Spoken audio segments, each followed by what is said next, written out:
परळीच्या नाथ रोडवरील श्री वैद्यनाथ औद्योगिक वसाहतीत उद्योजक आणि वैद्यनाथ अर्बन बँकेचे माजी चेअरमन विकासराव डुबे यांचे चिरंजीव अमोल डुबे यांचं कारमधून आलेल्या चौघांनी बंदुकीच्या धाकावर अपहरण केलंय। डुबे हे नामांकित कंपनीच्या ऑइलचे डिस्ट्रीब्युटर असून त्यांचे अपहरण करून आरोपींनी वडार कॉलनी आझाद चौक मार्गे परळी अंबाजोगाई रस्त्यावरील घाटात नेलंय। तेथे 2 कोटी रुपयांची खंडणी देण्याची मागणी करत जीवे मारण्याची धमकी दिली। अमोल डुबे यांनी आपल्या गाडी चालकास फोन करून 3 लाख रुपये नगदी, सोन्याचे बिस्किट परळी जवळील एका हॉटेलजवळ मागून घेतले। त्यानंतर डुबे यांना अंबाजोगाई मार्गावरील घाटात रात्री 11:30च्या सुमारास सोडून देण्यात आले।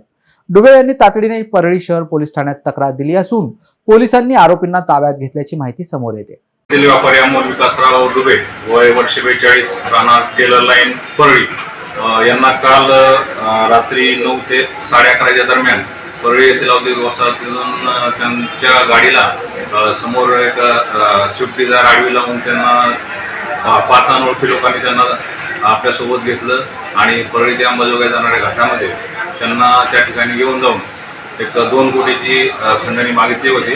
2 कोटी दिले तर मग जीवन सोडू असं सांगितले होते। त्यानंतर त्यांनी बाकीच्यांना संबंधितांना फोन करून त्यांचे 3 लाख रुपये आणि 87,000 रुपये जे आहेत त्यांच्या स्वतःजवळच्या दुकानाचा कॅश आणि 10 तोळे सोने त्यांना दिल्यानंतर त्यांना सोडलेलं आहे। त्याप्रमाणे परळी शहर पोलीस स्टेशन येथे गुन्हा दाखल आहे आणि आरोपीच्या शोधाकरता त्या 2 पथकं तयार केलेली आहेत। शोध चालू आहे।